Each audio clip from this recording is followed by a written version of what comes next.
For nearly 100 years, the Greek Herald has been proudly keeping Greek Australians informed about news in their community and overseas. We advocate for our community, we serve as a voice for our community, and our readers actually have a sense of ownership to our newspaper.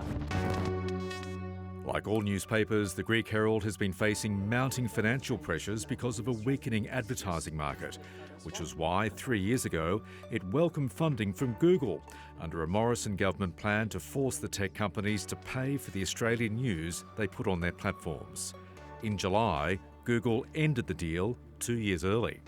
It was a shock to us because we didn't really realise that that was a possibility, and I think it was a bit of a wake-up call that these social media giants or larger corporations have the ability to do that, even when they are tied into agreements. The Albanese government is now trying to make things right with its news bargaining incentive plan.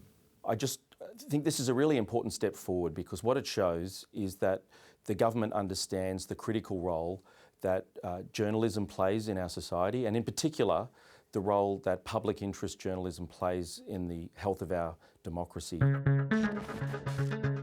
Under the plan, all tech companies with Australian revenue of more than $250 million would face a charge based on a percentage of that revenue. They can reduce or avoid the charge altogether if they strike funding deals with Australian news businesses. The reason we've set this incentive up in the way it's been set up is that there is a strong incentive for them to enter into agreements. The government's push to make the tech giants pay is being embraced by the smallest media outlets to the biggest. We welcome it. It was an election promise by the Prime Minister.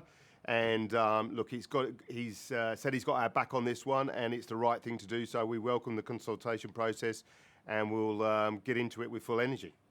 Nine Entertainment CEO Matt Stanton, whose business extends from a national TV network to some of the country's most prominent newspapers, says the free use by the tech companies of Nine's news stories has had a material effect on the company's bottom line. The impact is obviously a reduction in our revenues. With these are unavoidable businesses, and they're taking our content onto their platforms. What happens is we don't get the revenue; they get the revenue. Asking the tech giants to pay Australian publishers can be perilous, as the Morrison government discovered when it first tried 4 years ago. Facebook was so incensed it briefly unfriended Australia, dumping all local news content from its platform before reluctantly agreeing to pay up. Those relationships weren't to last long, with Facebook ending all of its local news funding deals early last year. The impact was immediate. We lost circa 50 to 100 journalists out of our business as we rebased our cost base to be able to work through that. So it is, a real issue. It stops us investing in journalism to the levels we'd like to. Facebook and its parent company Meta has a track record of playing hardball when governments try to take it on. In 2023, when Canada introduced a similar news funding plan, Facebook simply removed news content from its website, a ban that remains to this day. I have to be blunt in saying nothing surprises me about Facebook. They've set the precedent in Canada.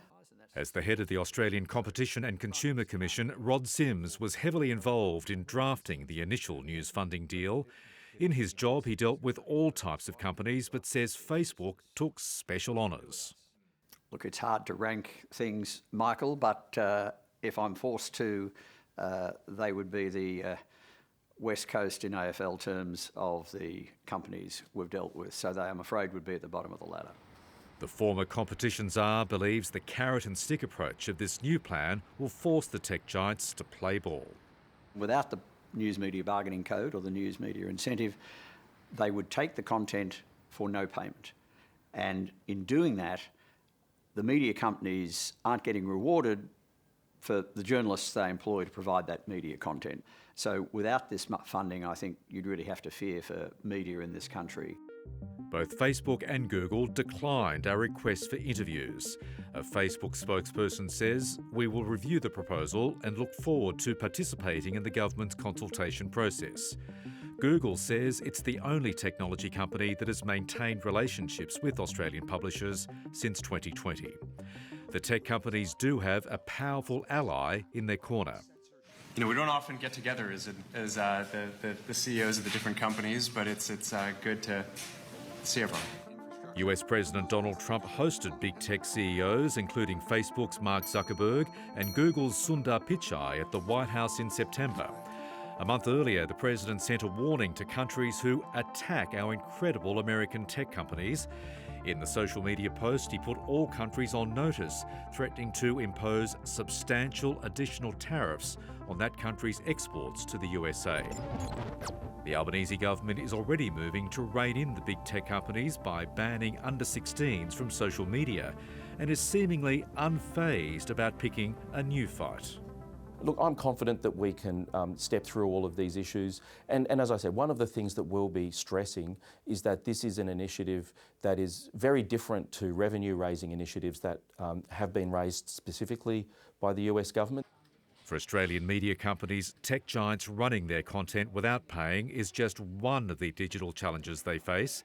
Artificial intelligence operators are also harvesting local news stories to feed into their increasingly sophisticated large language models, again without paying.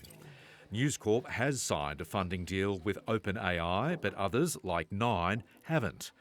Matt Stanton says Nine's newspaper websites, like the Australian Financial Review, are being scraped by AI 8 to 10 times a second.